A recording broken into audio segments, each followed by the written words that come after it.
प्रार्थना। ओम असतो मा सद्गमय, तमसो मा ज्योतिर्गमय, मृत्युर्मामृतं गमय। ओम शांति शांति शांति।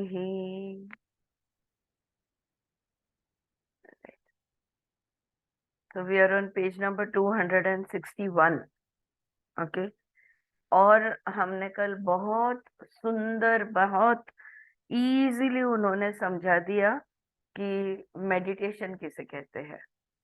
So she took us through a beautiful journey and then she said, okay, this is only meditation. ये कोई और चीज नहीं है, बस इसी को ध्यान कहते हैं। राइट, जहां से तुम एक क्षण चालू होता है, स्थिर हो जाओ, शारीरिक स्थिरता ले आओ, मानसिक स्थिरता ले आओ, और एक क्षण आएगा और अपने विचार अगर आते रहे तो उनको देखते रहो, उनमें उलझो मत, बिल्कुल बस खाली ऑब्जर्वेशन में रहो। और जैसे जैसे ऑब्जर्व करते जाओगे वो विचार अपने आप धीमे होते जाएंगे, रुक जाएंगे, और एक क्षण ऐसा आएगा जब पूरा मौन, मन के अंदर एक भी बात नहीं रहेगी। There will be no mental movement, this is the beginning of silence, and now you are in a different dimension. और फिर अपने पंच प्राण जो है, वो सारे पंच प्राण इकट्ठा करके सहस्त्रराम या ब्रह्मरंध्र, आप जो भी कहना चाहो, उसमें उनको इकट्ठा करके एक तरफ ले आना है। एक बार वहां पे आ गया तो वो स्पेसक्राफ्ट जैसे पृथ्वी से कैसे छूट जाता है, एक एनर्जी का एक्सप्लोजन होता है, और हम भी इसमें से, इस शरीर काल स्थल, इसमें से हम छूट जाएंगे। और यही शुरुआत है जहाँ पे हम शरीर, मन, ईगो, आइडेंटिटी, ये सारी चीजों को पीछे छोड़ देंगे। और इसी को कहते हैं ध्यान, इसी को कहते हैं मेडिटेशन। यहाँ तक हमने कल पढ़ा था। Through the science of Hatha Yoga, you educate the energy of pranas, making day after day the study of directing it in an upward movement, not through force. It has to be gradual. Okay? तो हठ योग की जो भी आसन, प्राणायाम, यम नियम, ये जो भी हठ योग के शुद्धि क्रियाएं हैं, मुद्रा का अभ्यास है, नादानुसंधान, धारणा, ध्यान, समाधि है, हठ योग का अभ्यास हम करते रहेंगे, रोज करते रहेंगे, तो ये जो पंच प्राण है, ये जो ऊर्जाएं है, इनको हम ऊपर की तरफ ले सकेंगे। पंच प्राण में अभी ये एक्चुअली हमारा प्राण योगा का जो अगले बुधवार जो क्लास होगा, उसमें भी हम इस पंच प्राण की बात करने वाले हैं। बस बिल्कुल शॉर्ट में बता देती हूँ कि हमारे सर से लेके गले तक उदान वायु कार्य करता है।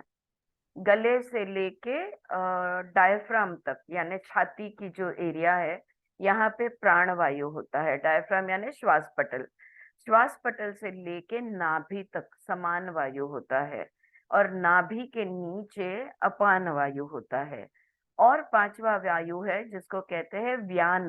अब व्यान जो है, ये पूरे शरीर को घेरे हुए है। ये जो चार अलग प्राण है, इनकी एरिया ऑफ वर्क ये डिफाइंड है, लेकिन इनको एक दूसरे से कौन जोड़ेगा, तो व्यान उनको एक दूसरे से जोड़ता है। तो इस तरह से पंच प्राण। अब देखो, एक सिंपल एग्जांपल दे दूं, जो नाभि से नीचे जो है प्राण, जो वायु है, प्राण वायु कहो, उसको, उसका नाम है अपान वायु। ओके, नाभि से नीचे है अपान वायु। हम्म? अपान वायु का काम है सब चीजों को शरीर के बाहर निकालना। फिर वो चाहे अन्न हो, मतलब she shoe, upon urine, faeces, menstrual fluid हो, मैथुन के टाइम पे जो स्पर्म होता है उसका गति हो, या तो मेंस्ट्रुअल पीरियड हो, या तो डिलीवरी, बच्चे को भी बाहर निकालना, तो शरीर के बाहर। तो ये वाला का कहने का मतलब ये है, ये वाला वायु जो है ना, उसकी गति किस तरफ है, नीचे की तरफ। उसकी गति कैसे है, नीचे की तरफ। अब देखो, गले से लेकर श्वास पटल तक, यानी छाती का जो एरिया है, यहाँ पे है प्राण वायु। और प्राण वायु का काम क्या है, ऊपर की तरफ, राइट। सो प्राण वायु जो है ये ऊपर उठने वाला है, अपान वायु जो है ये नीचे उठ जाने वाला है, लेकिन ये दोनों के बीच में समान वायु है, श्वास पटल और नाभि के बीच में, ये दोनों को सम रखता है। अगर समान वायु अच्छा है हमारा, तो वो डाइजेस्टिव एरिया है, वहां पे हमारा लिवर, हमारा स्टमक, ये सारी चीजें आती है। तो अगर डाइजेशन अच्छा रहता है तो पूरा शरीर अच्छा रहता है। अपान वायु अपना काम करता है, प्राण वायु अपना काम करता है, समान हर चीज को समान रखता है। तो ये हठ योगा में, लेकिन योग में हम क्या करना चाहते हैं, हम सारे प्राणों को ऊपर की तरफ गति देना चाहते हैं, ऊर्ध्व गति जिसको कहते हैं। All the pranas have to be directed upwards. और ये कैसे करना है, जोर जबरदस्ती कर ही नहीं सकते। तो रोज अभ्यास करके, it has to be gradual, धीरे धीरे धीरे धीरे प्राणों की जो गति है ये ऊर्ध्व दिशा में हमें करते जाना है। अभ्यास इज ग्रेजुअल, प्रोग्रेसिव। अभ्यास जो होता है ना, ये एक दिन में नहीं होता, अभ्यास धीरे धीरे और गतिशील, प्रोग्रेसिव होता है, एक एक स्टेप ऊपर ऊपर होते जाता है।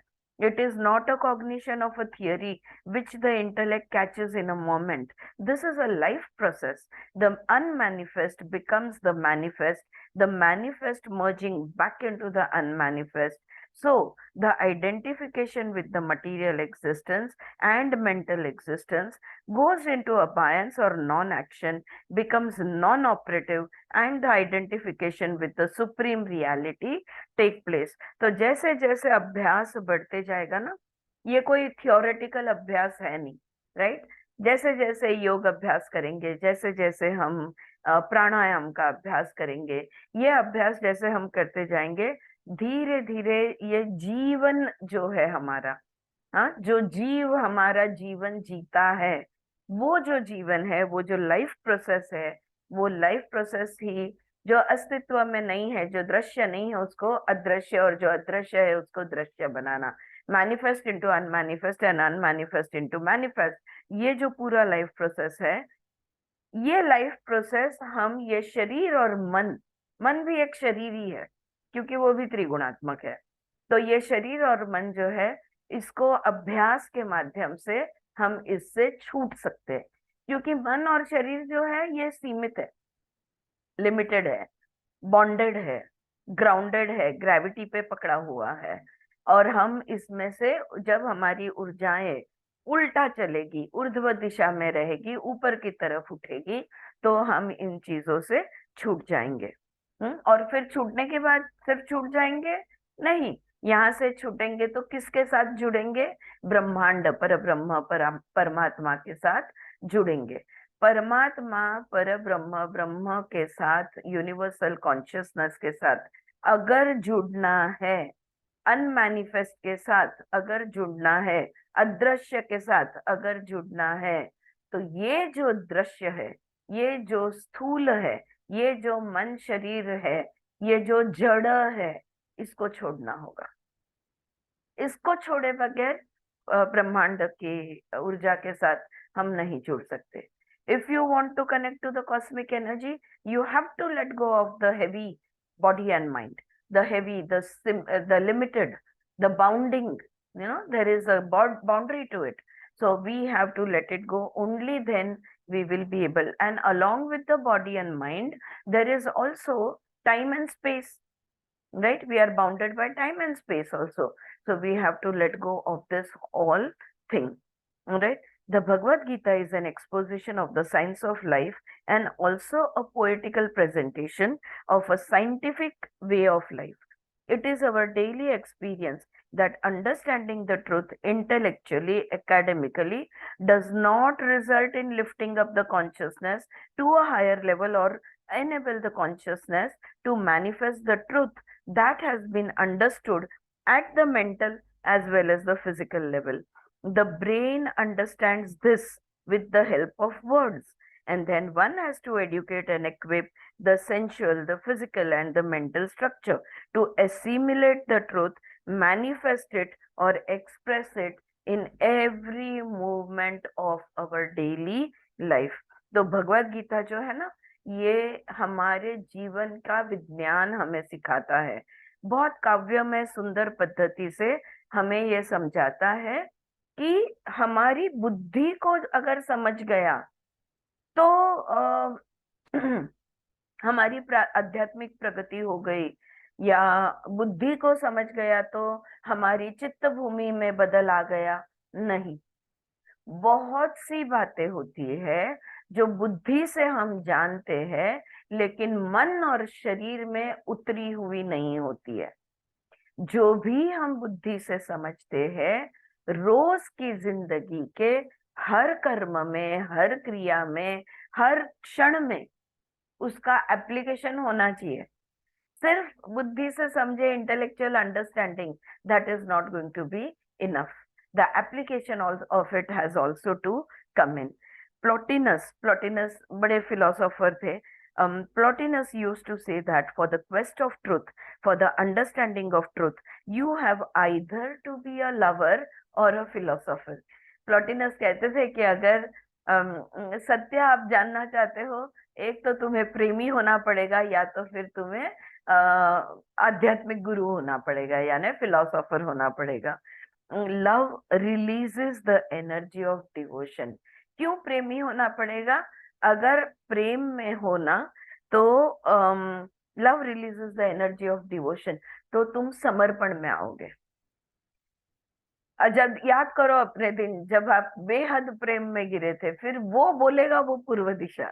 हाँ, सामने वाला whoever योर पार्टनर वाज, वो जो बोलेगा वही सही है, वो जो बोलेगा वैसा ही करेंगे, हर बात को सुनेंगे, क्योंकि हम प्रेम में थे।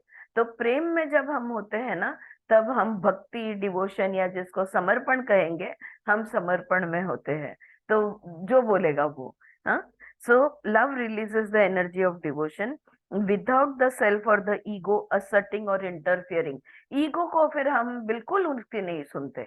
अगर वो उसने कुछ ऐसा बोल दिया जिससे अपना ईगो दुख भी हो गया, तो हम घोट पी लेते हैं। जैसे जो भी whatever, you just swallow the insult or whatever, the unpleasant thing that has happened, you just bear it. Why? Because you are in love and you are devoted, you are dedicated to that person. Here we are not going to be dedicated to in any person or any knowledge, not even the Vedas, not even the Upanishad, not even any guru.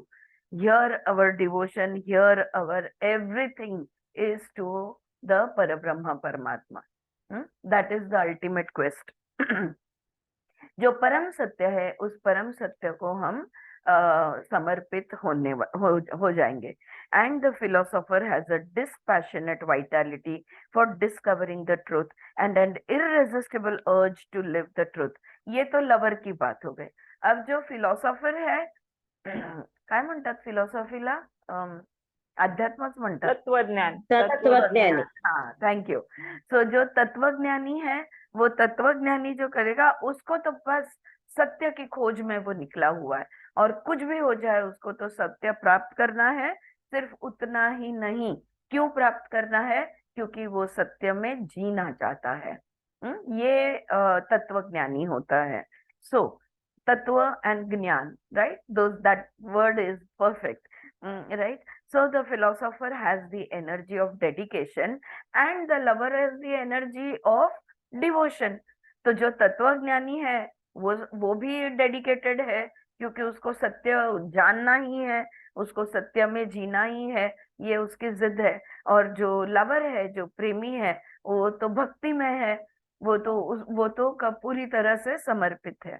A student of yoga requires either of this, so that through Abhyasa Yoga, he educates the senses, disciplines the mind, and is capable of transcending the mad drives of the body and the restless wanderings of the mind in order to be grounded in the reality that is perceived by him, that is academically, theoretically understood by him. जो भी योग साधक है, हमारे जैसे जो योग साधक है, हमारे पास या तो हमको तत्वज्ञान का प्रेम होना चाहिए, या तो सत्य के हम प्रेमी होने चाहिए, या तो तत्वज्ञानी या तो प्रेमी। इनमें से कुछ ना कुछ तो हमें होना होगा, ताकि हम हमारे इंद्रिय, हमारे मन, हमारी शरीर की जो अलग अलग वासनाएं हैं, जो भूख है शरीर और मन की वासनाएं, ये सारी चीजों को हम समझ सके, देख सके, जान सके, समझ सके, और हमारी जीवन में इसे उतार सके। In this upward path, the ascending path of understanding and assimilating the truth with your mental and physical body, one has to study first to restrain the drives of the body and merge them into the mental body.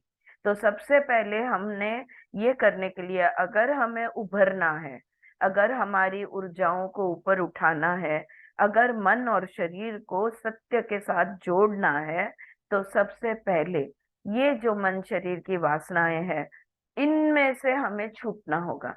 और उसको छूटने के लिए हमें प्रत्याहार का अभ्यास करना होगा।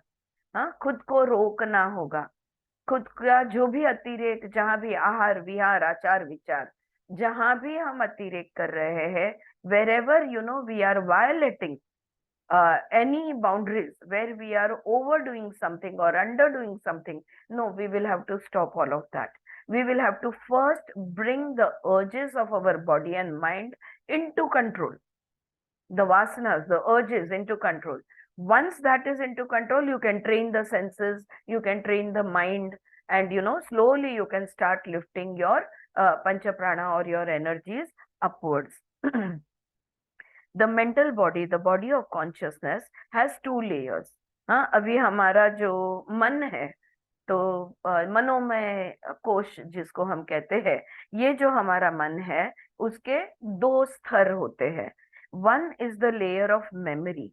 पहला स्तर जो है, ये है स्मृति का स्तर होता है, which provokes the inherited trends, tendencies, pulls and pushes without your volition, which cannot be controlled by your volition. volition यानी voluntary control। वॉलंटरीली ये स्मृति में जो चीजें होती है ना, मेमोरी में जो चीजें होती है, इसको हम कंट्रोल नहीं कर सकते। इस पर हमारा कोई स्वतंत्र नियंत्रण हम नहीं ला सकते। ये वॉलंटरीली कुछ है, वो उभरते हैं, खुद ब खुद उभरते हैं, अपने आप यादें ऊपर आ जाती है। आपने सोचा भी नहीं होगा और कुछ कुछ यादें उठकर आ जाती है ना। So it just comes up, so we cannot control. तो दो स्तर में से, मनोमय कोश के दो स्तर है। एक स्तर है हमारा स्मृति कोश, यानी स्मृति का लेयर। दूसरा, it is the higher level of buddhi, reason, rationality, that can perceive the truth, discriminate the true from the false, and carve out voluntary disciplines for regulating and molding the inherited samskaras, tendencies, etc. दूसरा स्तर जो है, ये है बुद्धि का स्तर। अब बुद्धि जो है ना, इसको कार्य कारण भाव यहाँ पे काम करता है। इसको विवेक बुद्धि में डेवलप करने के लिए 2+2 4 होना ही चाहिए। अगर आप बोलोगे कि 2+2 1.5, तो वो नहीं सुनने वाला है, या 3 नहीं सुनने वाला है। So there is reasoning, there is logic over here, alright. And at the higher level of buddhi, reason and rationality.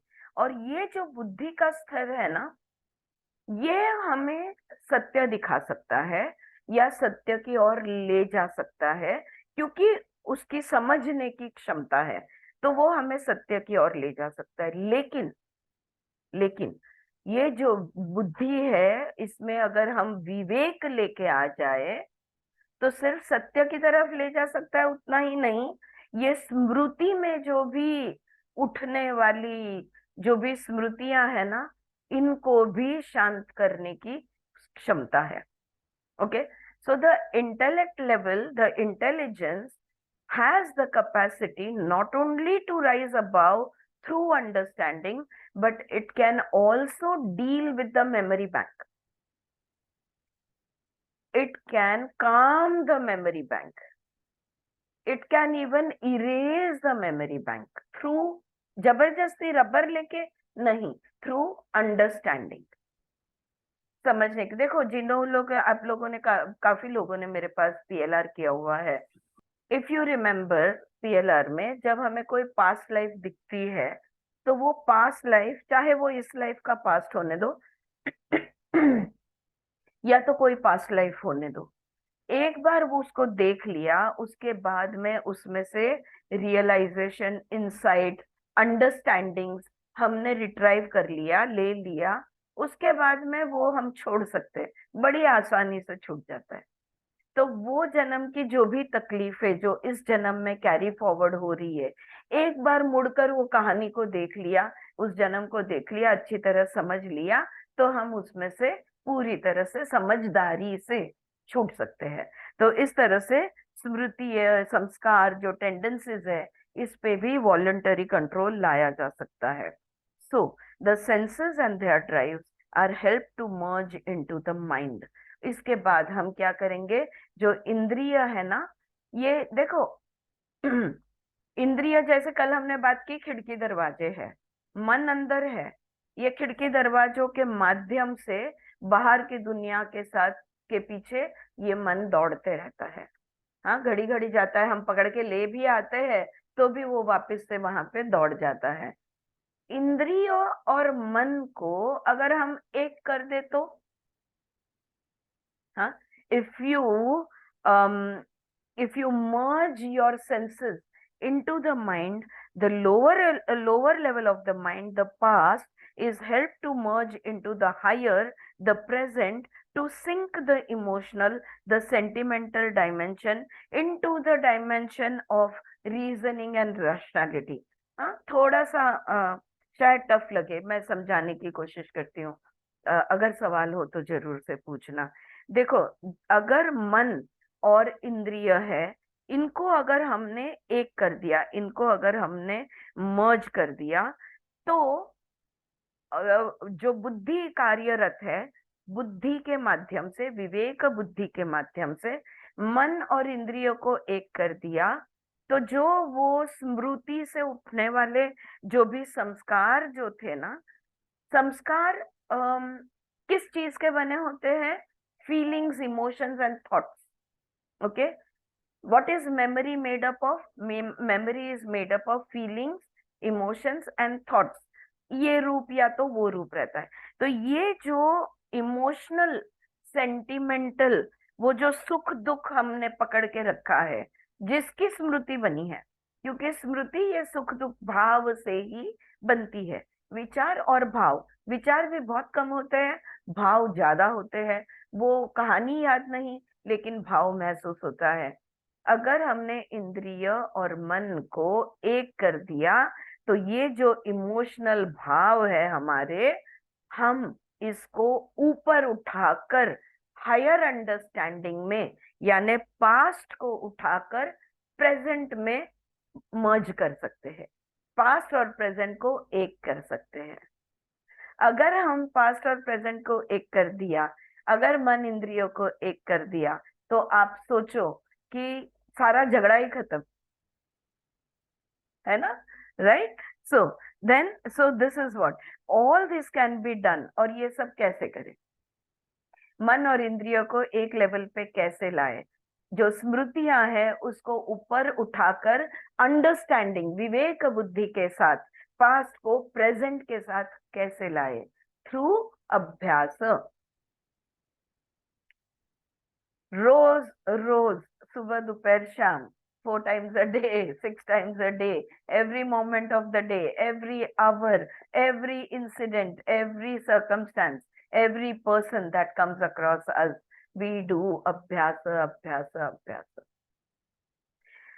सामने वाला, मी यस, जे शब्द सांगितले इंग्लिश मध्ये ते मराठीत सांगा ना. कुठला शब्द? आता तुम्ही 4-5 ते शब्द सांगितले. मन आणि इंद्रियांना एक हं, करण्याबद्दल मी हं, बोलते।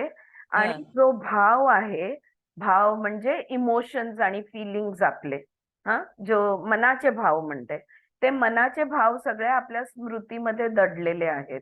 हो, ते भाव स्मृतीमधनं उचलायचे आणि समजदारीमध्ये घेऊन यायचे, हं, अंडरस्टँडिंग मध्ये, बुद्धी बरोबर, विवेक बुद्धी बरोबर त्यांना घेऊन यायचं.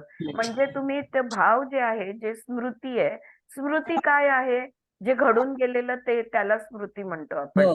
म्हणजे तुम्ही पास्टला उचललं. आणि समजदारी कधी आहे? आत्ता, वर्तमान.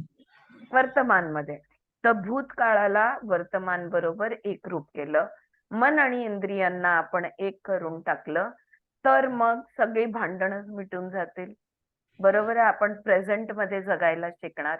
आणि हे होणार कसं? अभ्यासाच्या माध्यमातून. How will it happen? It will happen through अभ्यास. ठीक आहे, alright, okay. So all this can be done through abhyasa, learning and redoing what is learned and understood. जो भी सीखा है, जो भी समझा है, उसको बार बार बार बार करते रहो। और बार बार करने से, रोज अभ्यास करने से ये सब ये जो काल में हम अटके हुए हैं, पास्ट प्रेजेंट एंड फ्यूचर, तो हम सब कुछ प्रेजेंट में ला सकते हैं. तो अभ्यास कसा करायचा? अभ्यास कसा नाही, कसला करायचा अभ्यास? हा, म्हणजे तेच रोज कसलं करायचं, म्हणजे कसं करायचं, म्हणजे ते प्रत्येक गोष्टीचा अभ्यास, गोष्टी समझून घ्यायचं. एक सिंपल उदाहरण मैं आपको देती हूँ. अभी आज तक आप समझते थे कि समझ लो आपकी भाभी है, मेरे को मालूम नहीं आपको भाभी है भी या नहीं. हाँ, मैं एक एग्जाम्पल के तौर से बोल रही हूँ. समझो अगर आपकी कोई भाभी है जो आपको बिल्कुल पसंद नहीं है, या आपकी कोई ननंद है जो आपको बिल्कुल पसंद नहीं है, आज तक वो ननंद ने, भाभी ने जो भी कुछ किया है ना, तुम उसके हिसाब से, उस नजरिए से उनको देखती आ रही हो. और फिर तुम्हारा वर्ताव उनकी तरफ जो है, वो उन्होंने तुम्हारे साथ अच्छा या बुरा जो भी किया होगा उस हिसाब से है. अगर आप अच्छा बुरा छोड़ देना चाहते हो, अगर आपको ये समझ में आ गया है कि हर प्रकार के स्वभाव होते हैं, अलग अलग प्रकार के लोग होते हैं, अच्छे चेहरे होते हैं, बुरे चेहरे होते हैं, अच्छे कर्म होते हैं, बुरे कर्म होते हैं, कितना भी सुंदर होने दो, कितना भी कुरूप होने दो, सबके पीछे तो आत्मा ही है. अगर समझो ये बात तुम्हें समझदारी में आ गई हो, और फिर तुम हर सामने वाले आना, या तो मेरा दोस्त है या तो मेरा दुश्मन है, ये नहीं रखते हुए हरेक को अगर आप आत्मा की तरह व्यवहार करो, आप, आपका वर्तन उनकी तरफ, एक आत्मा की तरफ जो कैसा होगा वर्तन, भगवान समझ के हर एक के साथ आप बर्ताव करो, तो ये रोज का अभ्यास नहीं हुआ? होगा. हुआ ना? यस, हाँ. Yes, yes. अगर कोई बुरा कर रहा है तो उसके पीछे उसका कोई कारण होगा. मैंने उसको जज नहीं करना है, उसको जो करना है वो कर रहा है. मैं जो हूँ वो मैं रहूंगी. तो मैं जो हूँ वो रहने का जो प्रयास है, ये अभ्यास नहीं हुआ? यस. हाँ. कि मैं बाई के साथ अलग व्यवहार करती हूँ, मतलब जो मेरे नीचे का हाथ के नीचे काम करने वाले, उनके साथ हम अलग व्यवहार करते हैं, और जो हमारे बॉस होते हैं उनके साथ हम अलग व्यवहार करते हैं. ये न करते हुए अगर दोनों के साथ तुम्हारा व्यवहार सेम रखना है, तो क्या आपको अभ्यास नहीं करना पड़ेगा? आपको सजगता के साथ, समझदारी के यस, साथ रोज इसकी प्रैक्टिस करनी पड़ेगी. कि नहीं, यस, ओ हेलो सर, सलाम सर, और नीचे वाले को ये चल रहे. बराबर है ना? अगर ये यस. मेरा वर्तन मुझे बदलना है, ये मेरा बिहेवियर अगर मुझे चेंज करना है, तो मुझे प्रैक्टिस करना पड़ेगा, अभ्यास करना पड़ेगा रोज. राइट? ऐसे ये अब दो ही उदाहरण मैंने दिए, लेकिन ऐसे बहुत सारे उदाहरण हैं जो इसलिए हमको उनको सिंपली मतलब पहले से योगाभ्यास से भी शुरू कर सकते हैं मैम. बिल्कुल. इसकी शुरुआत आप, क्योंकि हाँ, आनंदी ने हमको बताया था कि भाव, भाव, वो योग मतलब हमारे वो आसन जैसे डिजाइन किए हुए हैं ना, हाँ, उनमें से धर्म भाव, ज्ञान भाव, बराबर, वैराग्य भाव और लास्ट वन ऐश्वर्य भाव, ऐश्वर्य भाव, वो ऐश्वर्य अपने आप से भाव हमको आने लगते आने हैं. लगता है. इसलिए उन्होंने पूछा ना इस अभ्यास कैसे कैसे करना है. करने इसलिए का? हाँ, अगर जब उनके घर के पास ही अरिहंत है, वो शायद उनके घर के पास, उधर बिल्कुल, जाके ज्वाइन हो जाओ, हाँ, अपने आप ये होते होते होते जाएगा रहेगा. आपको. वहां पे शांति मैडम है जो रोज क्लास लेती है, योगा का क्लास ज्वाइन कर लो. जो आसन जितना जमे आपका, जो भी उम्र हो, जो भी कुछ हो, उज्ज्वला, हम आपके साथ बात कर रहे हैं। उज्ज्वला, हम आपके साथ बात कर रहे हैं, आपके लिए ममता बता रही थी।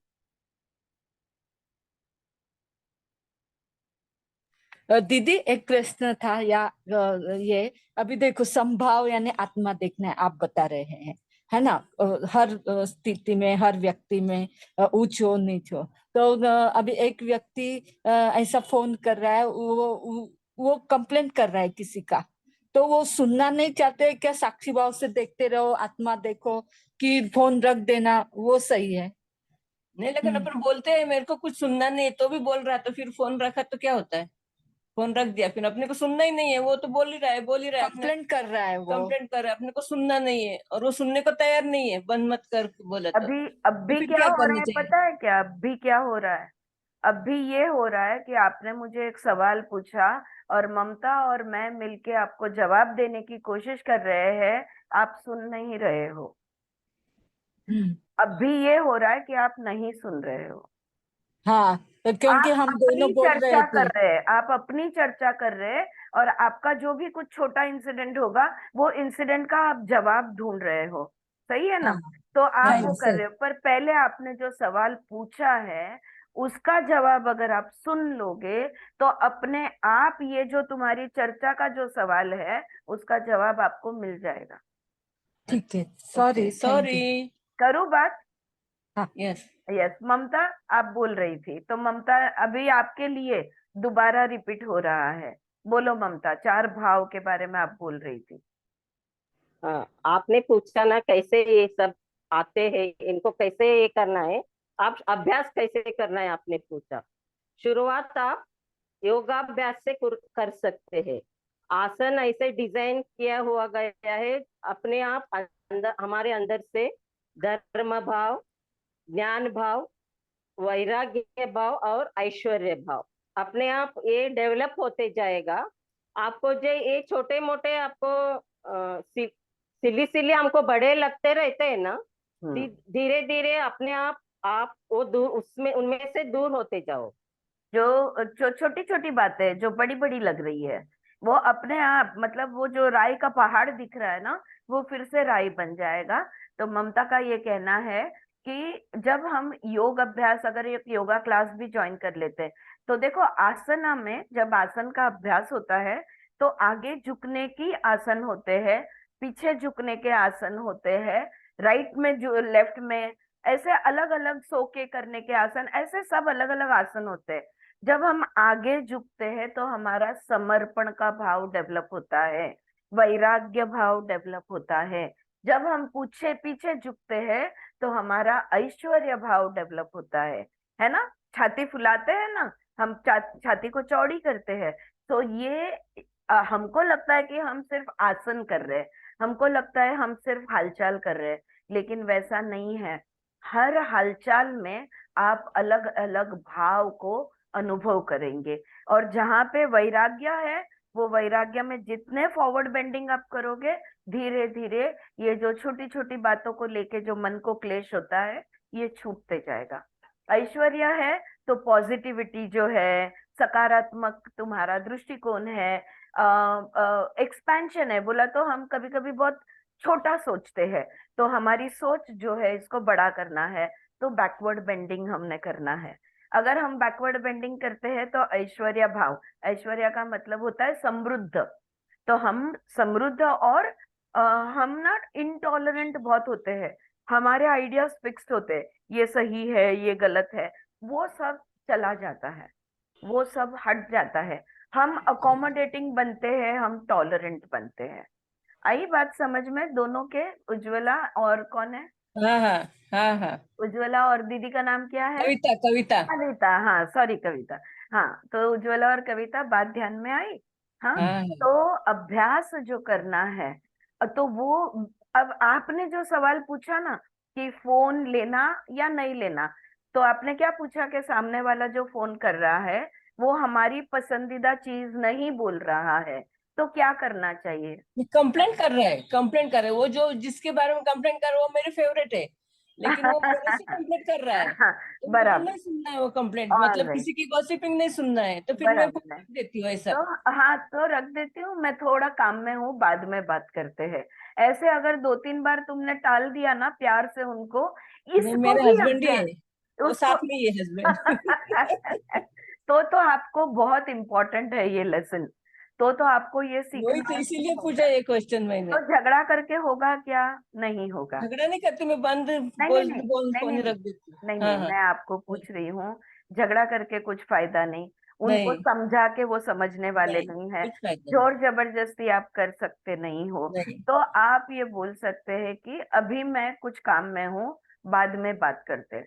फिर बाद में जब बात करने आएंगे, नहीं अभी मुझे नहीं सुनना, मेरा जप चालू है, बाद में बात करते हैं। आप 8-10 बार टाल दोगी ना, तो वो अपने आप थोड़ा कम कर देंगे बोलना। आपकी एनर्जी फोकस आपने छूटा नहीं ना, आप जप में रहो। तो आप टाल दो उनको, फिर वो समझ जाएंगे कि ये तो कुछ सुन के नहीं ले रही है। ये जो टालने की प्रक्रिया है, अब समझदारी तो तुम्हारी आ गई है कि मुझे किसी का क्रिटिसिज्म नहीं सुनना है, मुझे किसी की गॉसिप नहीं सुननी नहीं है, करना। ये तुम्हारे समझदारी में आ गया है। अब समझदारी को कर्म में डालना है, वो हाँ क्रिया में डालना है, हाँ, उसी को अभ्यास कहते हैं। इसीलिए क्लियर? तो पूछा वो कैसा करना है करके अभ्यास। नहीं, टाल दो, लेकिन झगड़ा करके तो कुछ होने वाला नहीं है। नहीं, झगड़ा तो करना ही राइट, नहीं है, बराबर है। तो टालने की, आप टालने की तरकीब ढूंढ लो। और करना किसी भी पड़ेगा। चीज को टालने की हजारों तरकीबें होती है। ओके, तो वो टाल दो थोड़े क्षणों के लिए। कभी कभी एक आध बार सुन लेना पड़े तो सुन भी लो, लेकिन आपके अंदर से कोई रिएक्शन, कोई जजमेंट, ये क्यों ऐसा करते हैं, ये क्यों ऐसी बातें करते हैं, मुझे ये बिल्कुल पसंद नहीं है, ये आपके विचार नहीं होने चाहिए। नहीं, रिएक्शन तो मेरी अंदर से मैं बहुत शांत रहती हूँ, कोई बिल्कुल रिएक्शन नहीं, कोई कुछ नहीं। बिल्कुल। लेकिन फिर भी आपको, आप चाहती हो कि आपके कान के अंदर वो वाली बातें ना आए, आप हाँ, अपने कान को शुद्ध रखना चाहते हो, तो आप टाल दो। और अच्छा, वो टालने की तरकीबें आप ढूंढ लो। ओके ओके, थैंक यू दीदी, alright, thank thank you, you. Sorry और कुछ नहीं तकलीफ नहीं, हुई कोई तो। बात नहीं, कोई मैं बात नहीं, मैं नहीं ऐड नहीं। करूँ कहीं? हो सुचित्रा, जरूर ऐड कर। हाँ। बोल। अ, और एक अभ्यास करना है कि कोई फेवरेट या फेवरेबल अनफेवरेबल ऐसा हमें नहीं रखना है, सब एक समान है। सब मीन्स एक ही भगवान का एक ही रूप है। अभी हम पढ़ रहे हैं ना, सब आत्मा समान है। तो ये फेवरेबल है तो उससे अटैचमेंट हो जाती है फिर, और उसके बारे में हम कुछ नहीं सुनना चाहते, ऐसा भी हो जाता है। हाँ, कि ये मेरा पसंदीदा है या ये मेरा बिल्कुल नापसंद हम्म है, इसकी मैं हम्म सब सुनूंगी, उसका मैं कुछ नहीं सुनूंगी। तो ये हम्म जो होता है ना, दोनों को बाजू में रखना है, अपना विवेक बुद्धि। Very good point Suchitra, well said. और उज्ज्वला, कविता, आई एम सॉरी, आपको सॉरी कहने की कोई जरूरत नहीं है। क्या होता है, यही पहले ही चैप्टर में विमला जी ने यही बताया कि सुनना सीखो। सुनोगे तो संवाद होगा। सोच, यस यस, जब कोई बोलता है तब अपन अपनी ही सोच चलती रहेगी, तो संवाद नहीं होगा। हाँ, बराबर और बराबर, यस। ये सब चीजें होना जरूरी है। तो आप दोनों को मैं थैंक यू बोलूंगी, क्योंकि सबके ध्यान में आता है कि हाँ हमको सुनना है। सबके ध्यान में आता है कि अगर ऐसा कोई व्यक्ति हो कि जिसकी तुम सुनना नहीं चाहते, तो फिर उसके साथ कैसे सॉल्यूशन निकाला जाए। वेरी हाँ, good question, thank you very much.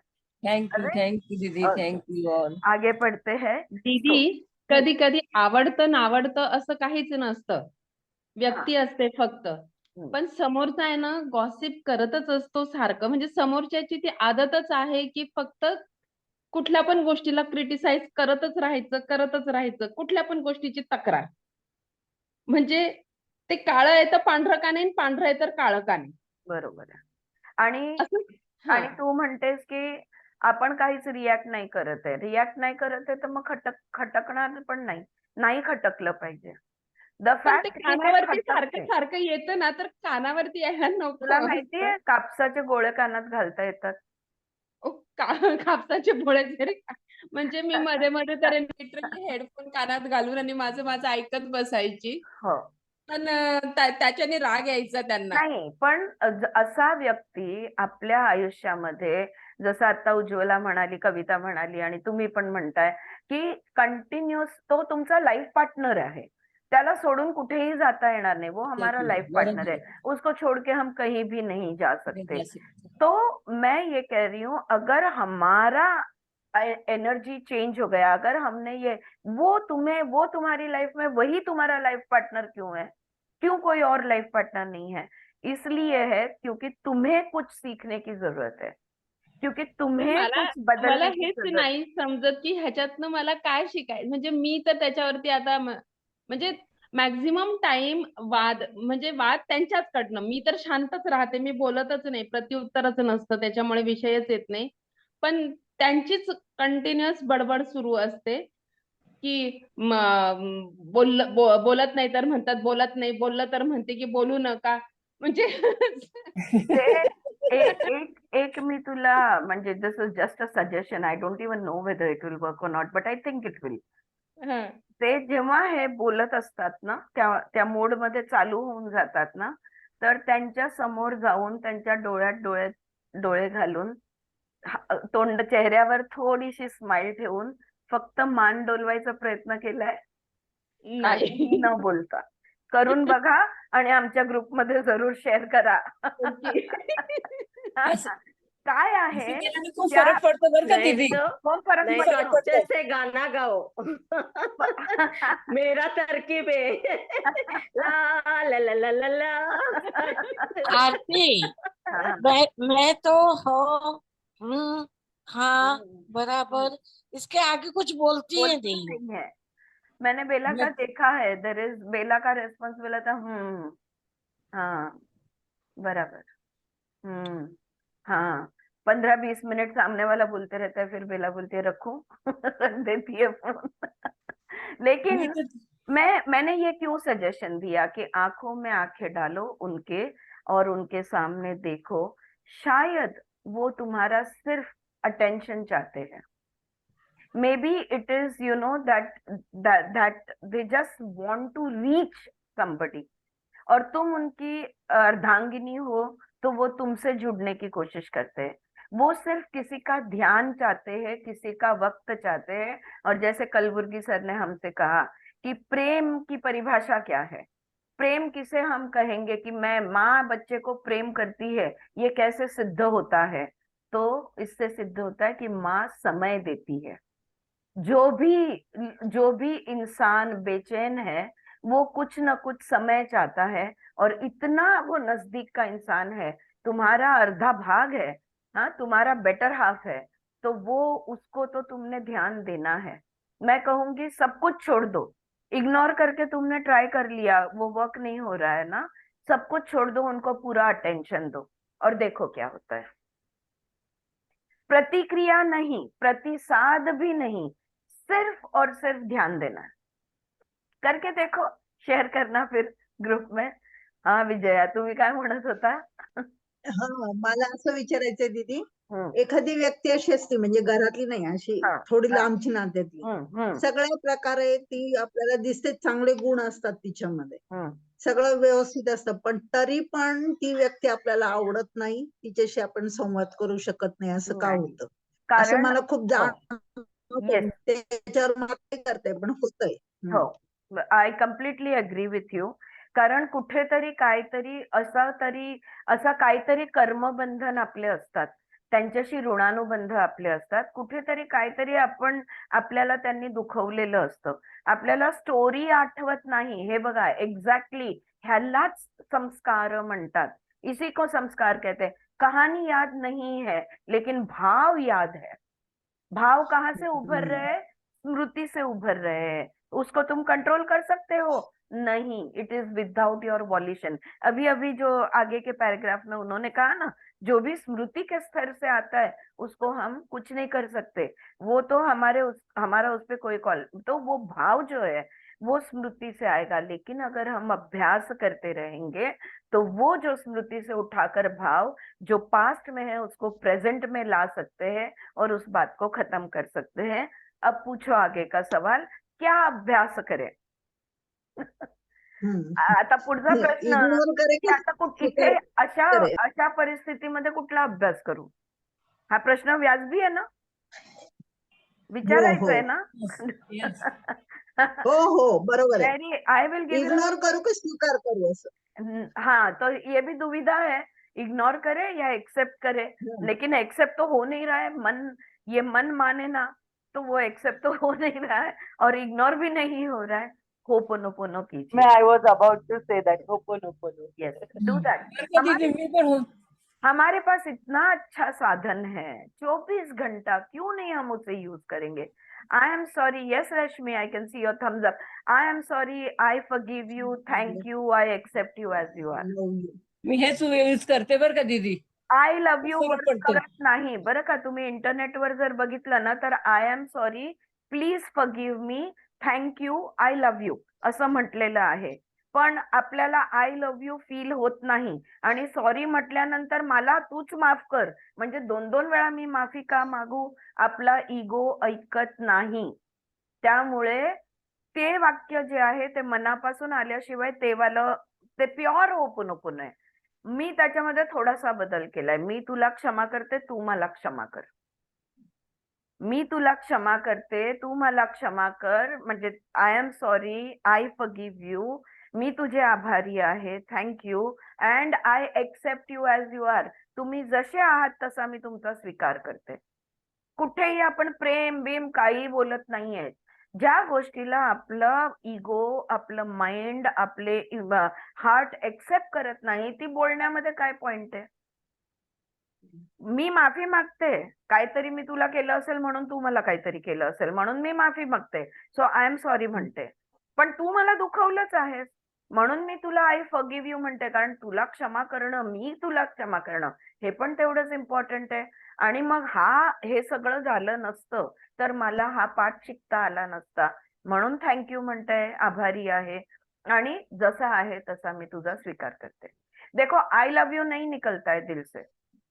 I love you एहसास है, कोई पॉजिटिव स्टेटमेंट नहीं है. शब्दों के माध्यम से प्रेम व्यक्त कभी नहीं हो सकता. प्रेम या तो है या तो नहीं है. अगर 5वां सेंटेंस आई लव यू अपने आप निकल जाए, वेरी गुड. अब जैसे अगर अंजलि या उज्ज्वला या कविता अगर हस्बैंड्स के लिए कर रहे हैं, तो I am sorry, I forgive you, thank you, I accept you as you are, I love you. क्योंकि वो पति है ना हमारे, हमारा प्रेम है उन पर. अगर खुद ब खुद आए तो आने देना है. जब तक खुद ब खुद नहीं आता है, नहीं बोलना. This is what I have understood. I have practiced. This is what, like, I have made changes in it and understood, practiced, given it to others. Others have practiced and it works wonderfully well. Ma'am, we can also add I bless you. Blessings bhejna bhi equally important. Yes, Suchitra, bilkul. This is our Gita from inside. Yes, I'm sorry, Shailaja, what did you say? I bless you. Bless karna bhi bahut good. हाँ, When you send सब blessing, that is also good. that is also good. लेकिन मेरा कहना ये है, जो महसूस होता है वो बोलो, वरना झूठा लगेगा. It will feel false. It cannot feel false. If you feel like blessing, if it's your child, you want to say I love you, I bless you, go ahead, say it, no problem. जो add करना है कर सकते हैं. आई बात ध्यान में? तो ये अभ्यास होगा. ऑलराइट. और अभी मैंने आपको सुझाव दिया, उज्ज्वला, कविता, अंजलि, आपको कि उनको वो समय मांग रहे हैं, ध्यान मांग रहे हैं तुम्हारा, तो उनको ध्यान दो, उनके सामने जाओ और मुस्कुराओ और कुछ मत बोलो. अब मैं थोड़ा सा चेंज करूंगी इसमें. कुछ मत नहीं, मन में I am sorry, I forgive you, thank you, I accept you as you are, ये मन में मंत्र की तरह जप करो उनके लिए. होपोनोपो मी करते प्रॅक्टिस. हाँ, और उससे फर्क पड़ता ही है. लेकिन अगर नहीं पड़ा है तो ध्यान दो, शायद वो सिर्फ तुम्हारा ध्यान चाहते हैं. He wants your attention. या नाही, होनोपोनोने हिलिंग फरक पडतो. फक्त एकच व्यक्ती आहे की ती माझी कामवाली आहे, तिचं काम आहे, तिचे काय वैर आहे त्यांचं, तिच्याबद्दल माझ्याकडे गॉसिपिकच करणार. मी किती तिच्यासाठी काय केलं त्याच्याबद्दल गॉसिपिकच येतं माझ्याकडे त्यांच्याकडनं. बाकीच्या वेळेस मी त्यांना क्षमा मागते, सॉरी सॉरी सॉरी, पाया पडून घेतात, ते एकदम खुश होतात, हो ओके ओके ओके ओके, मग एकदम पिघळून जातात ते. पण ह्या व्यक्तीबद्दल ते अजिबात पिघळत नाही, माझी कामवाली बद्दल. कामवाली, ऑफिस मध्ये काम करणारे नोकर असो किंवा एम्प्लॉई ज्याला आपण म्हणू, ह्यांना बदलता येतात. कोण महत्वाचं आहे ते बघा आणि त्याप्रमाणे ठरवा. लाईफ टाइम कॉन्ट्रॅक्ट नाहीये कोणाबरोबर. They can be change. Padmaja is having a hearty laugh. You can always change. What is more important, your peace of mind, your husband's peace of mind, or the servant? Make a choice. All right, everything is a choice. So all this can be done. What a bottom line statement. मजा आ गया. All this can be done through abhyasa, learning and redoing what is learned and understood. जो सीखा है, जो समझा है, उसको बार बार करना यानी अभ्यास. At this moment, let us be aware very clearly that life is a multi-dimensional phenomena, and what we call our existence and our being is also a multi-dimensional phenomena. एक स्तर पे जिंदगी नहीं है, जिंदगी के अनेक पहलू है. जिंदगी के अनेक पहलू है, हमारे अनेक पहलू है, ब्रह्मांड के अनेक पहलू है. We have the physical body joined together invisibly with the whole biological and material world. हमारा शरीर अंदर से इतनी सारी संस्था है, अंदर अंदर ऑर्गन्स है, सब एक दूसरे से जुड़े हुए हैं. बाहर की दुनिया है, उससे हमारा शरीर जुड़ा हुआ है. Invisibly with the whole biological and material world, we have the mental or the psychological body invisibly connected with the total human knowledge and experience, with civilization and culture, which is the past. और हमारा मन जो है ये ज्ञान से जुड़ा हुआ है, अनुभव से जुड़ा हुआ है, संस्कृति से जुड़ा हुआ है, हमारे अतीत के साथ जुड़ा हुआ है, हमारे पास्ट के साथ जुड़ा हुआ है हमारा मन. And we seem to have a still higher level or dimension of consciousness which is not connected with the past, which is not a content of the past. तो present हमारा है, past हमारा है, और एक स्तर है हमारा जो कहीं भी अतीत से जुड़ा हुआ नहीं है, जो हमारा चित्त है. तो शरीर है, मन है, चित्त है. तो हमारी चित्त जो है, कॉन्शियसनेस जो है, that is another dimension. The dimension of consciousness is separate from the mental and the physical dimension. They are different dimensions. All right? स्तर है, अलग अलग हमारे स्तर है, अनेक स्तर है. The inklings, the flashes of the contents of this higher dimension are exposed to us in the precious moments of love, of innocence, of profound sleep and so on.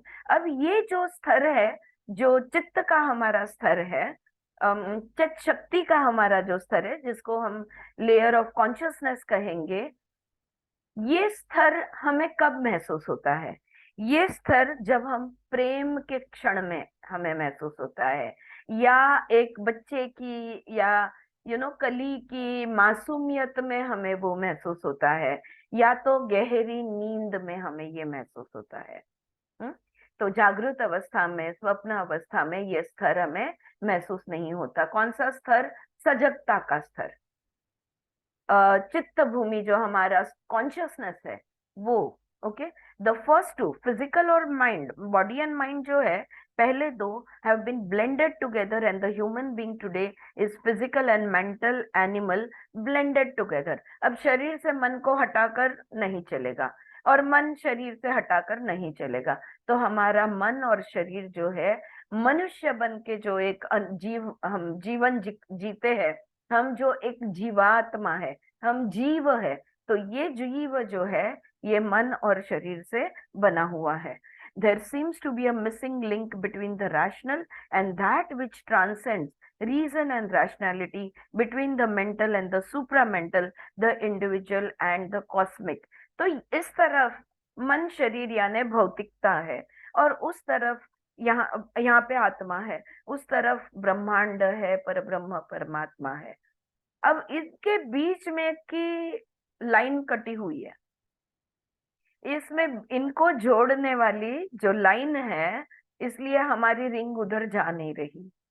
हाँ, हम उसको कनेक्ट नहीं हो पा रहे. क्यों? क्योंकि इसकी लाइन कटी हुई है. तो कोई ना कोई लाइन होगी जो आत्मा और परमात्मा, ब्रह्म और परब्रह्म, इंडिविजुअल और कॉस्मिक, इसको जोड़ने वाली कोई ना कोई लाइन होनी चाहिए. Right? humanity has tried to discover the missing link between the mental and the supramental through theology, philosophy, ideology, theory, practices for connecting the two. But it seems that the third dimension of our being, of our existence, defies all such efforts. The pathetic history of human evolution and the bloodiest century in which we are living is not only contaminated but permeated by violence, hatred, jealousy, lust, and greed. We are living in a century which is permeated by all sorts of negative energies. Dark energies have clouded the horizon of human perception, of human consciousness. ये आत्मा परमात्मा से जुड़ क्यों नहीं पा रहा? ये हम भगवान से जुड़ क्यों नहीं पा रहे? क्योंकि ये अभी द्वेष, हेट्रेड जिसको हम बोलते हैं ना, जेलसी, हिंसा और लस्ट, ये सब चीजों ने इतना इतना अंधेरा छाया हुआ है इन चीजों का कि यहाँ से वहां पे कनेक्टिविटी हो नहीं पा रही है, क्योंकि आदमी आदमी से ही द्वेष करता है, एक दूसरे को मारने पे तुले हुए है, एक दूसरे की जान लेने पे तुले हुए है। इतनी हिंसा, इतना कंपटीशन, इतना सब द्वेष, ये सारी चीजें होते वक्त ये जो अंधेरी ऊर्जा है, डार्क एनर्जीज है, इतना कालिक है, इतना अंधेरा छाया हुआ है कि वहां का लाइट जो है वो हम तक पहुंच नहीं पा रहा। The intellectual effort of stretching rationality beyond its periphery or circumference has not yielded this third dimension. और इसलिए जो लोगों के ये ध्यान में आया, जो गुरुजन है, जो फिलोसोफर्स है, जो जिंदगी का अभ्यास करने वाले लोग हैं, इन्होंने बहुत प्रयत्न किए अपनी उच्च बुद्धिमत्ता, इंटेलिजेंस, अपनी इंटेलेक्ट, अपना ब्रेन, इसको यूज करके बहुत कोशिश की कि ये लाइन, ये कनेक्शन मिल जाए। ये माइंड बॉडी के बाद का जो तीसरा स्तर है, जो ब्रह्मांड से हमें जोड़ता है, ये वाला स्तर को ढूंढने की बुद्धि से, अभ्यास के माध्यम से, अभ्यास इन द सेंस की थियोरेटिकल स्टडी में कह रही हूँ, नॉट अभी तक जो अभ्यास की बात कर रहे थे वो नहीं, लेकिन अभ्यास through theory, through practice, they have tried to find this third dimension, लेकिन वो थर्ड डायमेंशन उनको नहीं मिला। We may have the finest ideas about divinity, फिर धर्म का निर्मिती की, फिर धर्म में भी त्याच्यात पण फाटे फुटले, मग उसमें भी अलग अलग सेक्ट तैयार हो गए। So one religion didn't work, so there were two different kind of religions in one religion. Man tried everything to find the third dimension so that he could connect to the Parabrahma Paramatma, to God himself. But none of this worked. Okay? We may have the finest ideas of divinity or the highest dimension of life through the Veda, Upanishad, Bible, scriptures of Judaism and Islam. We have all that for many centuries, and yet we do not know how to live on earth in peace and friendship with one another. वेद है, उपनिषद है, Bible है, कुरान है, और कितने कितने ग्रंथ है, और कितने कितने मोडालिटीज है, लेकिन एक दूसरे के साथ प्रेम और अमन के साथ जीना हम नहीं सीख पा रहे हैं। दो देशों की बात छोड़ दो, दो स्टेट एक दूसरे के साथ झगड़ा करते हैं, एक ही कंट्री के अंदर झगड़ा होता है, वो छोड़ दो, दो बाजू वाले झगड़ा करते हैं, वो भी छोड़ दो, घर में ही झगड़े हो रहे हैं। प्रेम और अमन के साथ एक दूसरे के साथ हम जिंदगी व्यतीत नहीं कर पा रहे हैं, हम जी नहीं पा रहे हैं। So the science of yoga has relevance at this point. तो उपाय के रूप में यहाँ पे योग आता है। द साइंस ऑफ योगा, जो योग विज्ञान है, इसका अभ्यास करो। The science of yoga points out that consciousness cannot be raised to higher level through academic steps, through abstract intellectual theories. You have to exert and educate your senses and your mind. कितनी भी किताबें पढ़ लो, तुम योग क्या कहता है, कितनी भी किताबें पढ़ लो तुम कभी भी उठ नहीं सकोगे। उठने के लिए तुम्हें ये जो तुम्हारे इंद्रिय है, ये जो तुम्हारा मन है, इसको बदलना होगा। ये जो तुम्हारी बुद्धि है उसको, उसमें विवेक लाना होगा। ये जो तुम्हारे जो भी अलग अलग पहलू है इसमें बदलाव लाने होंगे। तुम्हारे श्वासों में, तुम्हारे मन में, तुम्हारे बुद्धि में, तुम्हारे भावनाओं में, तुम्हारे विचारों में, इनको सिखाना होगा, इनमें प्रत्याहार लाना होगा। तुम बदलोगे तो तुम्हारे इर्द गिर्द जो लोग हैं सब बदल जाएंगे। लेकिन बुद्धि तो चलनी चाहिए, विवेक तो होना चाहिए, उपाय तो पता चलना चाहिए कि उपाय क्या करें, और खुद नहीं बैठ के सोचना है कि क्या उपाय निकाले और उस हिसाब से निकालना है। सही। So the science of yoga points out that the consciousness cannot be raised to higher levels through academic steps, through abstract intellectual theories.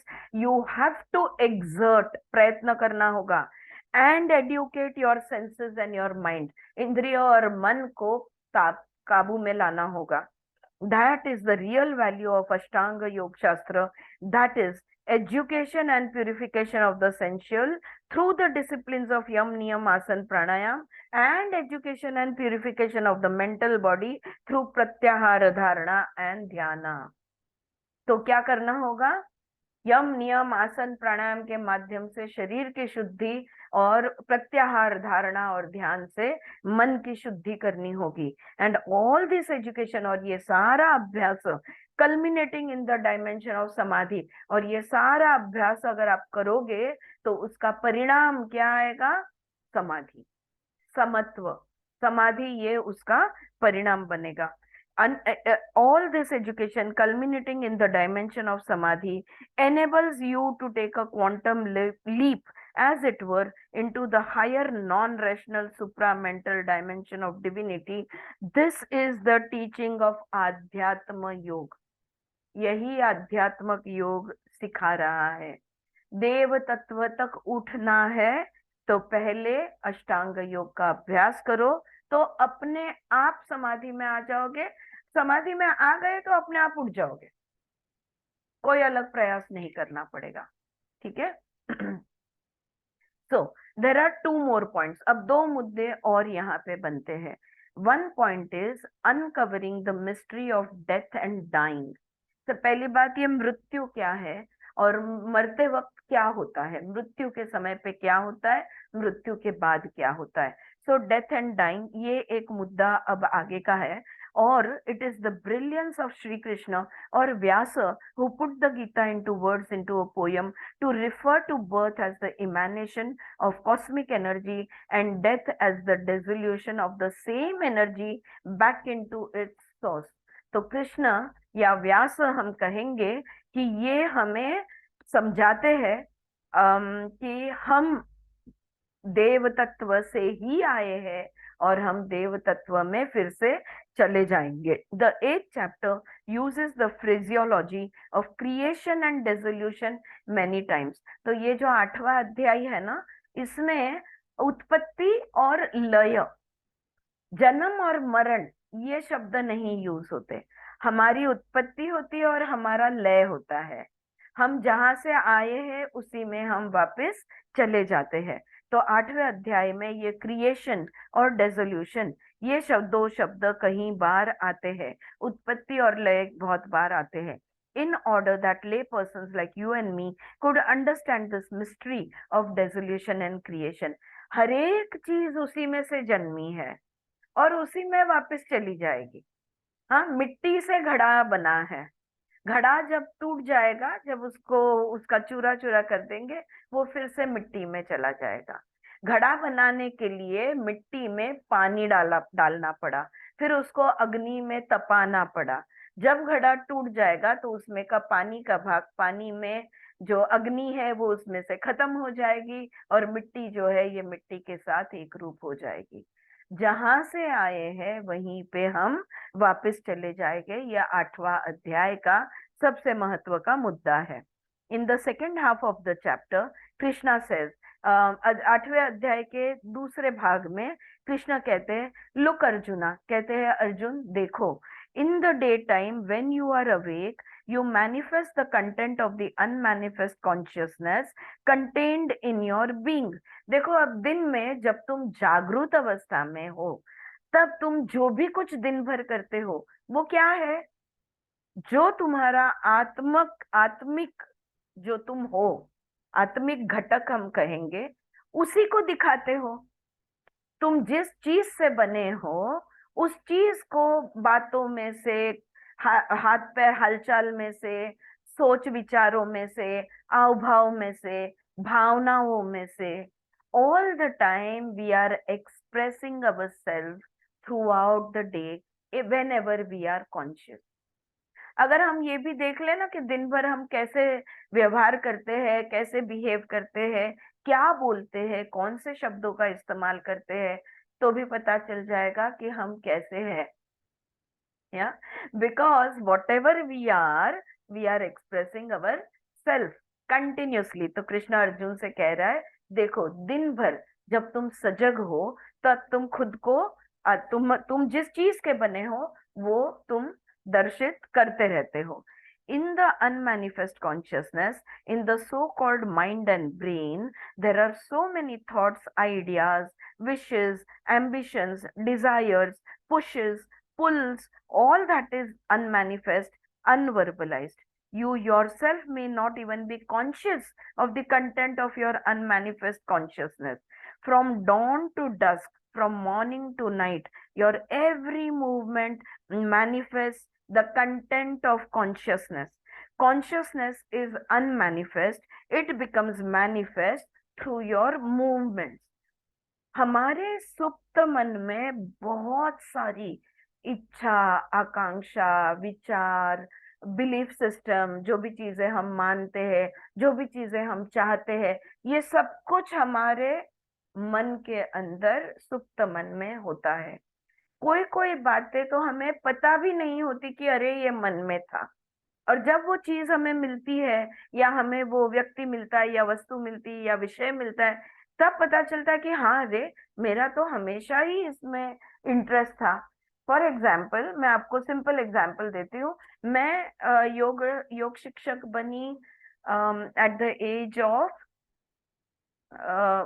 50 के बाद, नो 45, हाँ, एट द एज ऑफ 45 मैं योग शिक्षक बनी। और मैं सोच रही हूँ कि इतना इंटरेस्ट मुझे क्यों आ गया, मतलब मैं उसमें पूरी तरह से घुल गई, इतना इंटरेस्ट। फिर कुछ सालों बाद जैसे योग से सजगता बढ़ती है, अवेयरनेस बढ़ता है, फिर हम पीछे कुछ कुछ चीजें बात याद आती है, और मेरे कॉलेज के कुछ नोट्स थे, वो नोट्स में देख रही थी, और मुझे मेरा ही किया हुआ एक assignment, prenatal and postnatal yoga का असाइनमेंट मेरे हाथ में आया। तो अनेक विषय हमको ऑब्स्टेट्रिक गायनेकोलॉजी में जो भी हमको असाइनमेंट दिया गया होगा, वो असाइनमेंट के लिए हम कुछ भी माध्यम यूज कर सकते थे, लेकिन तब भी मैंने योग का ही उपयोग किया था। और फिर मेरे पास एक किताब है, मुझे याद है जब बच्चे हो गए, फिर बाहर ज्यादा जाना नहीं होता था, तो मैं घर में वो किताब में देख के उसमें जो हालचाल है, आज भी मेरे पास वो किताब है, वो मैं किया करती थी।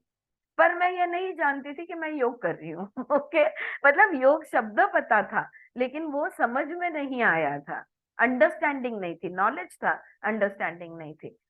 तो बहुत सारी ऐसी चीजें होती है जो हमारे सुप्त मन में होती है, जिसका अस्तित्व हमें पता भी नहीं होता, पर जाने अनजाने वो हम करते रहते हैं, हमारे शब्दों के माध्यम से, बातों से, हमारे जो भी एक्शंस है, हमारे इमोशंस है, इससे, हमारी हालचाल से हम उसे दिखाते रहते हैं। यहाँ पे वो ये कह रही है। Alright, so the moment you wake up and stir your body, whatever you do intentionally and unintentionally, consciously, absent-mindedly, your movements are the manifestation of your consciousness. Everything that you are doing, whether you know it or not, you are expressing what you are. जो तुम्हारी चित्त भूमि है, उस भूमि को तुम दिखा रहे हो हर एक माध्यम से। चाहे तुम जानो या न जानो.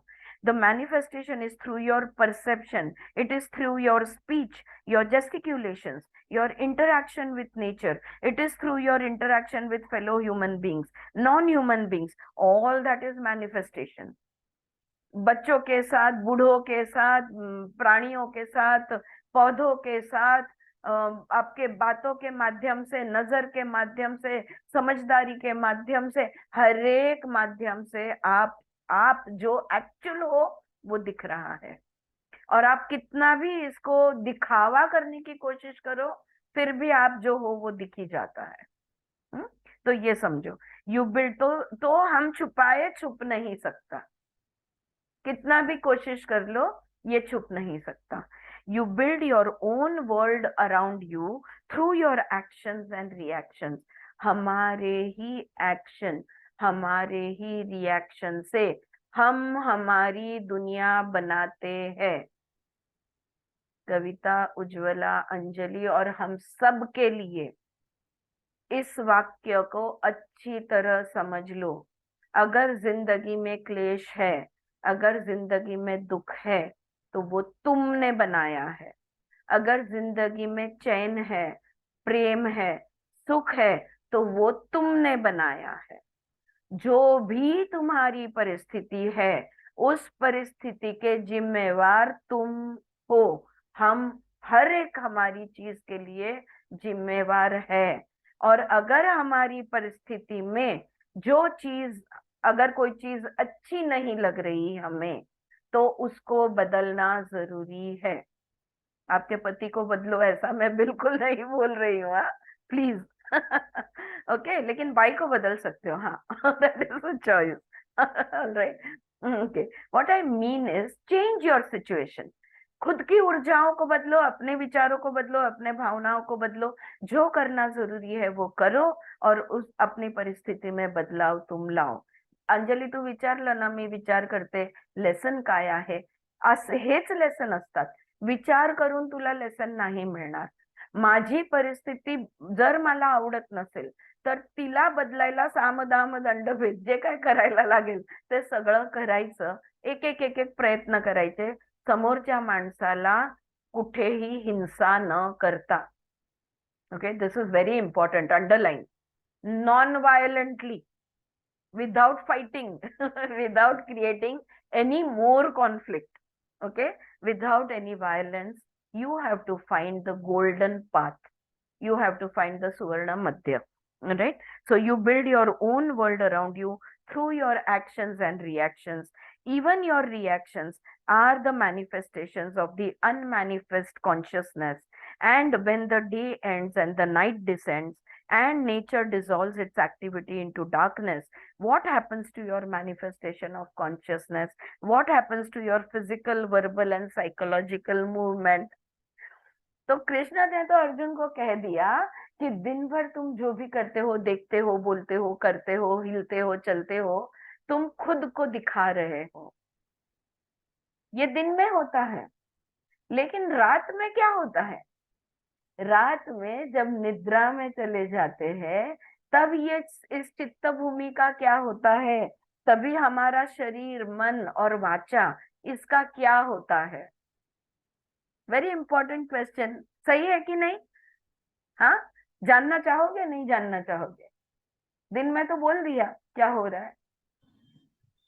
रात का भी जानना चाहेंगे. रात का भी जानना चाहेंगे. रात्री पण असंच काय काय डोक्यात चालू असतं ना दीदी, स्वप्नांच्या माध्यमातून. पण आपण विचारूया ना, की आता डोक्यात चालू असतं पण ते कळत नाहीये. बरोबर, म्हणजे स्वप्न पडत असतात ना. हा, स्वप्न पडत असतात.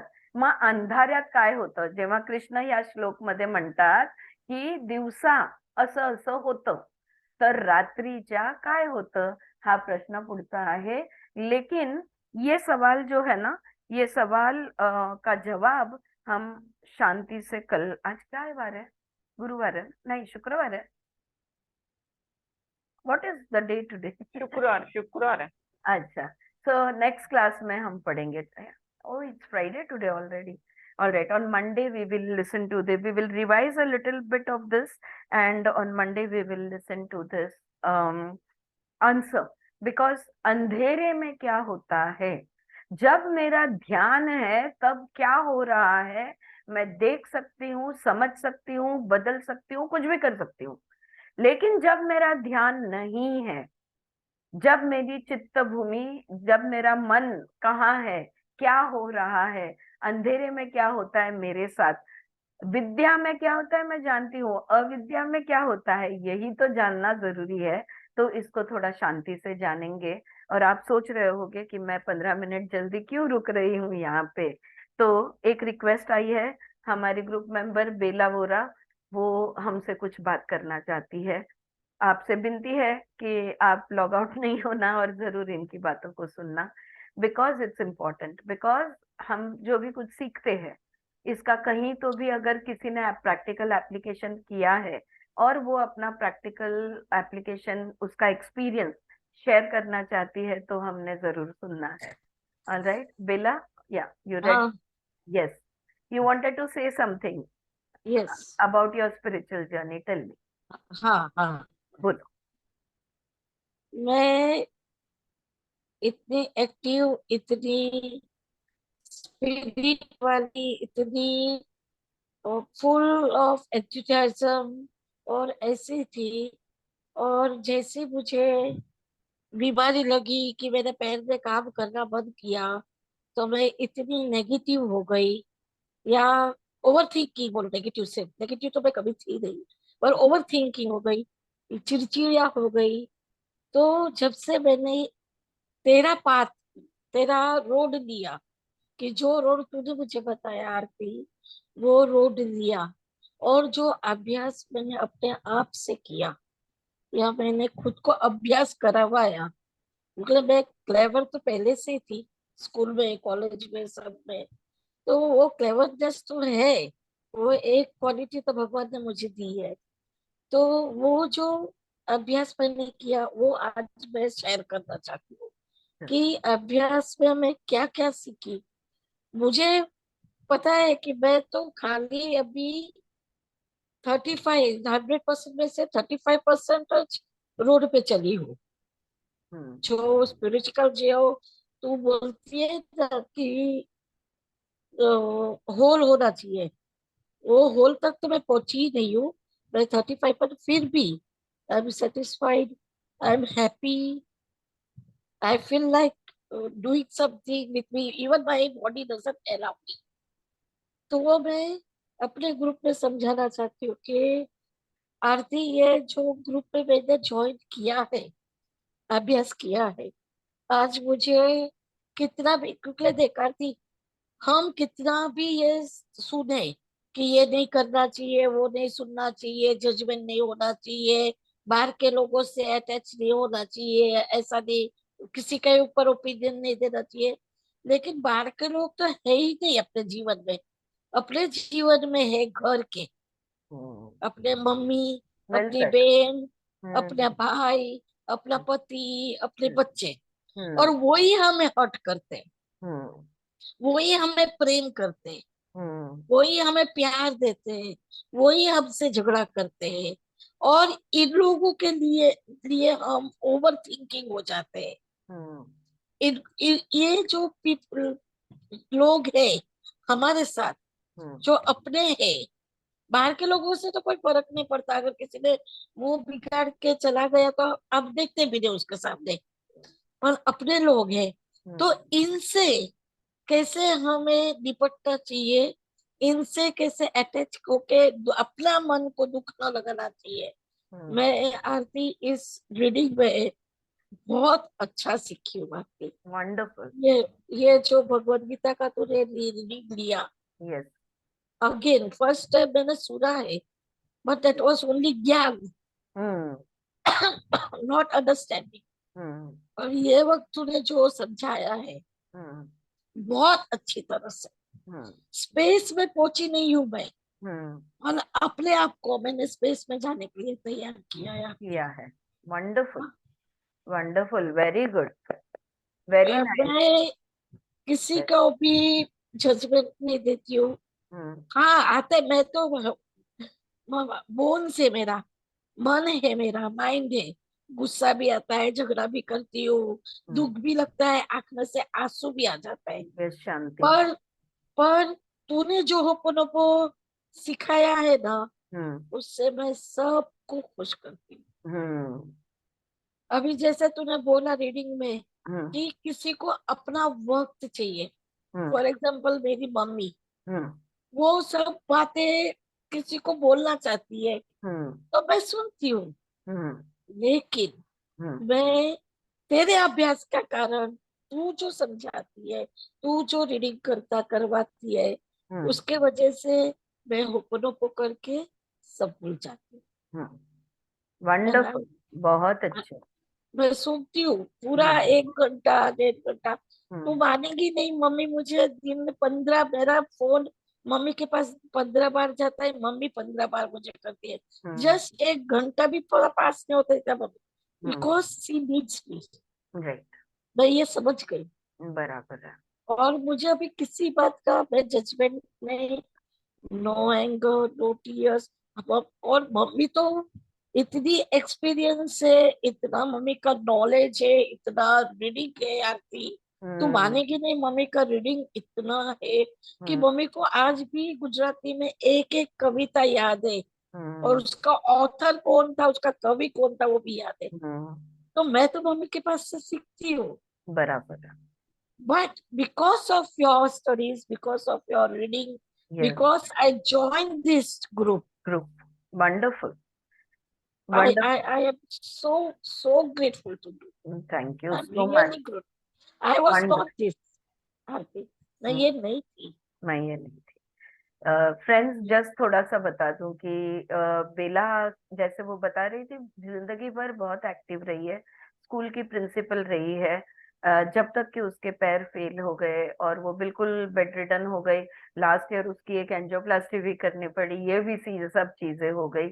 और उस स्वभाव से एक्चुअली उसका सेंस ऑफ ह्यूमर बहुत अच्छा है। अगर बेला रूम में है तो बस सब लोग हंसते ही रहते हैं, लेकिन फिर भी देयर हैज टू बी अंदर, ये मैं बोल रही हूँ, कॉन्शियस और सबकॉन्शियस। कॉन्शियस में एक बात है, सबकॉन्शियस में 100% दुख भरा होगा, वरना कोई इंसान के पैर फेल नहीं होते या हार्ट फेल नहीं होता। तो आज काफी बेड पे है, उठने की बैठने की कोशिश करती रहती है, लेकिन अगर ऐसा एक्टिव हंसता हंसाने वाला इंसान अगर बेड रिडन हो जाए, तो आप समझ सकते हो कि कितनी कड़वाहट स्वभाव में आ सकती है, कितना उसको क्रोध महसूस हो सकता है, कितनी वो चिड़चिड़ी बन सकती है। लेकिन ये हमारा जो अभ्यास है, जो हम पुस्तकें पढ़ते हैं, इसके वजह से आज वो ये कंडीशन में बेड पे तो बेड पे, पर खुश तो है। आज उसको किसी भी चीज का गुस्सा नहीं आता, नजरिया है। अब उसने जैसे एग्जाम्पल दिया, मम्मी का इतनी बार फोन आता है, तो क्या ये कट कट घड़ी घड़ी घड़ी घड़ी फोन, ये भी एक वो महसूस कर सकती थी ना, लेकिन वो उसे महसूस नहीं होता। तो ये नकारात्मकता जो है ना, ये निकल जाती है। She looks at the positive thing. हर एक चीज जो होती है ना, उसमें का कुछ ना कुछ पॉजिटिव तुम ढूंढने की कोशिश करती हो। And I am very thankful, Aarti. I am Yes, very thankful. yes, and I am very grateful that you are a part of this group. और कि भाई सुनते हो, सोचते हो, समझते हो, और क्या चाहते हैं। मैं भी सुनती हूँ, सोचती हूँ, समझने की कोशिश करती हो, आप भी वही कर रहे हो सब लोग, राइट? सो दिस इज वही वंडरफुल। मुझे यही ग्रेटफुल, ये बात करनी ग्रुप थी। के, हाँ यही बात करनी थी। Aarti, I changed. Yes, I have changed. देखो ये ऐसा नहीं है कि मैं, ऐसा नहीं है आरती कि मैं गुस्सा नहीं करती हूँ नहीं नहीं घर नहीं, में, कभी अभी कभार वो मैं भी मीठा होता मीठा होगा। बोलती नहीं। हाँ, हाँ, लेकिन अंदर होता से ही है। शांति है, अंदर से शांति है। हाँ, because of open up. Yes, wonderful. क्योंकि ये बीजल का सारे स्वभाव तो तू जानती है। ओके, हाँ, ये सारे साधन है, ये साधन हम जो लोग हमें जो भी दुख पहुंचा सकते हैं या पहुंचाते हैं, जाने अनजाने में होते रहता है ये, वो जो भी कुछ होता है ना, तो ये सारे साधन है। Why not use them? Asana, pranayama, hooponopono, using your breath as smooth as my breath, you know, ये सब चीजें हमने संबंध को अच्छा, सुंदर, अच्छा सुंदर नहीं बनेगा तो भी चलेगा, शांत संबंध तो बने, है ना, सबके साथ अच्छी तरह जुड़ने के लिए। हम इसे यूज और करेंगे, हम सब उस स्पेस पे पहुंच जाए उस जो स्पेस पे स्पेस पहुंच जाए। बोल रही है। हाँ, हाँ, वो हमारी सबकी कोशिश अभी है। अभी मुझे, हाँ, मुझे अभी विश्वास होता है कि नहीं, सही बात है कि राइट। अगर मैं उस स्पेस पे पहुंच जाऊंगी ना, हाँ, तो मैं नेक्स्ट आगे जन्म का मेरा हो इससे भी पाएगा। अच्छा होगा। right. हाँ, बिल्कुल, अगर अभी क्योंकि मैं संभल गई। हाँ, तो अगले जन्म तकलीफ कम होगी। देर विल हाँ, बी कम न्यू होगी। Lessons to learn. It's like हमें कहते रहता है कि यार गलती करनी है तो नहीं करो, वही गलती वापस वापस क्यों कर रहे हो? हाँ, सही मेक बात न्यू है। Mistakes, don't repeat the old mistake, learn your lessons, move forward. Wonderful, Bella, thank you so much for your sharing. और मैं सबसे कहूंगी कि अगर आप में परिवर्तन आया है, आप में ऐसा कोई चेंज हुआ है, तो जरूर मुझे बोलना, आपको आप समय लेना और बात करना, ताकि we know what is happening, हाँ, कि कैसे कैसे बदलाव आते जाते हैं हमारे में। Wonderful, thank you so much. Yes, thank you Bela. और किसी को हाँ, कुछ कहना है? बोलो, और है 2-3 मिनट हमारे पास, if you want to say something. या बेला, हाँ, Bela, yes, thank you for sharing. Thank you. और आई फेल्ट ये लाइक सेइंग इट। ये जर्नी ही क्लेवर से वाइज बनने का है। हम हाँ, आरती मैडम के साथ वाइज थोड़ा थोड़ा थोड़ा वाइज बनते जा रहे हैं। हाँ, आपने भाई, मैं बहुत खुश हूँ, आपने बोला ना मैं क्लेवर थी, हम सब हाँ, क्लेवर है और हाँ, वाइज बनते जा रहे जा हैं। रहे हैं, सही what बात a है। what a beautiful use of two wonderful words, clever to wise. Mamta, as always. It's because of you ma'am. Oh. आप हमारी इंजन है, हमको लेते जा रहे हैं। और मेरी इंजन में, थैंक जो यू। मेरे इंजन में पेट्रोल है, ये सारी किताबें और ये गुरुजनों के आशीर्वाद, उनके शब्द जो है, इसके वजह से अपनी गाड़ी अच्छी चल रही है। वंडरफुल। हाँ, रुकते हैं यहाँ पे। Thank you so much. I will see you in the next class. और थैंक यू दीदी, thank you, thank love you. You. Thank you.